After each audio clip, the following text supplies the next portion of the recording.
Chapter 1964 Blood Corpse Tree King 1. The swamp turned into an endless abyss, and he was completely swallowed up by the swamp almost in an instant.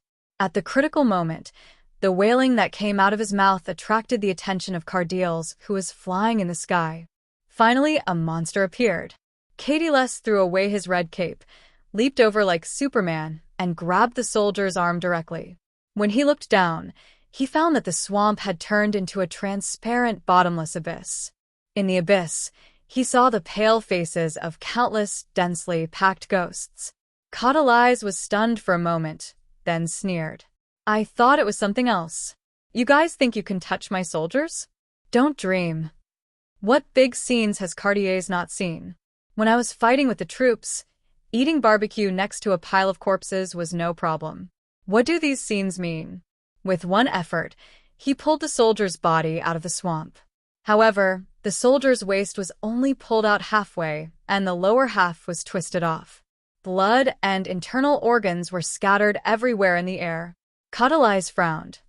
"Are you okay?" The able soldier, with only half of his body left, did not show any painful expression. Instead, he opened his mouth wide, revealing a mouthful of sharp white teeth, and laughed. "It's all right, sir. I won't die." He was in midair, turned around, aimed at the monsters in the swamp below, took out the weapon behind him, and pulled the trigger. An extremely huge fire dragon rushed directly into the swamp and roasted those ghost-like monsters fiercely. Who isn't a monster these days? To able soldiers, what did a broken arm or a leg mean? Life or death was not a big deal. All of Abel's soldiers immediately entered a state of combat readiness, and at this moment they were shocked to discover that the swamp was actually full of undead spirits. They have strange shapes, and there are all kinds of creatures, most of which are close to human shape. From the bottomless swamp, it pounced towards the people above the water. Seeing this, Sharon simply paddled lightly on the water surface. Suddenly, ripples appeared and soon turned into turbulent waves. A special energy spread out underwater with the bottom of the boat as the center. Layer upon layer of energy waves hit the ghosts, directly defeating them. "Ignore them and get out of here," Sharon said to the strangers. "If this is really Mammon's dream, then this is a natural cage that imprisons countless dead souls. Those dead souls cannot escape from here, and naturally cannot return to the ether. The resentment accumulated over the years will turn into terrifying energy. The most crucial problem is that they cannot be killed either." Karen's Styx Fairy sped up and meandered forward.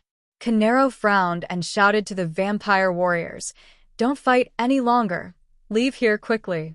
The vampire warrior, whose body was half twisted off, looked at his body with some grievance, then silently jumped onto his teammate's back, took out the spare plasma from his pocket, and started to sip it. After a while, his lower body grew out. The troops marched in the fog, heading towards an unknown distance. Their marching trajectory was extremely chaotic and complicated. Sometimes they moved forward, sometimes backward, and sometimes they just circled in place. However, no one doubted Karen's judgment. Even in the dark night, the Styx Ferryman could find the right direction with the help of the Soul Fairy. But suddenly, a loud noise came from the front. In the fog, a huge black shadow suddenly rose up, standing like a small mountain. It was as if a monster was blocking the front of the boat, and the shadow rapidly enlarged in everyone's eyes, as if it suddenly rushed in front of everyone. Karen's face was covered by the black cloak, but he ignored it and continued to drive the Styx Fairy in the designated direction. Boom! A purple pillar suddenly emerged from the fog and slammed into the ferry. Seeing this, Cartier's sharp eyebrows suddenly stood up. "What the hell? Get out here." He put his hands on his waist, showing off his strong upper deltoid muscles. A surge of power flowed through his blood vessels, making his gray hair emit a high-energy radiation glow. Superman's body. Cartier's went straight forward, facing the huge pillar that was dozens of meters long, and clenched his fist in front of it with a Superman's posture to collide with it. Boom! The iron-like fist smashed against the pillar, and the mountain-like figure staggered backwards and quickly disappeared into the mist. The Styx Fairy sped up, But soon, larger and larger monster figures began to appear in the shadows. They were so dense that all directions were filled with those tall and terrifying shadows. The atmosphere of danger was in the air, but neither the warlike madman Cadiles nor the able soldiers who were not afraid of death at all showed any fear. Instead, their faces were filled with excitement. These guys have one thing in common. They are all war machines built with technology. Shadows of all sizes moved towards them, eventually penetrating the fog and revealing their original appearance. There were countless corpses, most of which had turned into mummies or bones, preserved in this special environment. Some ancient beasts have survived from time immemorial. Humans have seen their fossils in museums, but many are even races that humans have never heard of. Cadiles grinned, feeling the crisis and becoming excited at the same time. Damn it, we should really call that old man Da Vinci over here. His dog brain must be dying to see these things. He waved his hands, and the red cloak behind him fluttered. A large mass of sticky gelatinous substance had condensed in his hands. Super raw water. He swung his fist forward, and the super original water instantly spread out in the sky like a curtain, covering a large area of corpses in front of him. A curtain of water descended from the sky and poured over the corpses. Suddenly, a large amount of white mist rose up, and many corpses were melted on the spot. But there were also some corpses whose bones turned black, but did not fall down. These corpses are all powerful men like them, who came to fight in the past years. Even though time has passed quickly, we can still see their former elegance. Boom! A large ball of red flame gushed out of the muzzle of Canero's gun, instantly smashing a giant corpse into pieces and piercing through a dozen corpses behind it. Chapter 1965 Blood Corpse Tree King 2. On the battlefield, the vampire soldiers also took out their weapons, moving around the Styx Ferry and fighting back. A large number of corpses fell in the blood swamp, but there were also some powerful individuals who actually forged ahead despite the attacks of 2 Epsilon-level mutants. I really don't know what kind of monsters they were when they were alive to have such incredible physical strength. These guys seemed to have some strength. Although Cartier's was a bit sharp-tongued on a daily basis, when he was on the battlefield, he was more eager to fight than anyone else. He stood in the front line, fighting these corpses with his fists and his ability to control water. It's a pity that this is not the ocean, so his ability to control sea beasts cannot be used. Penner, Yassine Canero calmly held his gun and was only responsible for sniping those tough targets.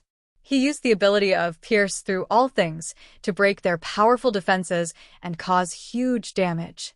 Ordinary corpses could not withstand a shot and were directly pierced through. The battle here was fierce, but Sharon still paddled the boat forward at a leisurely pace. The ferry on the river Styx sails leisurely forward, and when life comes to an end, time also ends. More and more huge figures emerged from the fog, and the appearance of those tough guys made it extremely difficult for Abel's team to deal with them. Many vampire soldiers were torn into pieces by the corpses as they charged forward with a grin. Roar! Low growls continued to be heard from the corpse's mouth. It was the sound of a rotten and dilapidated corpse with a broken throat.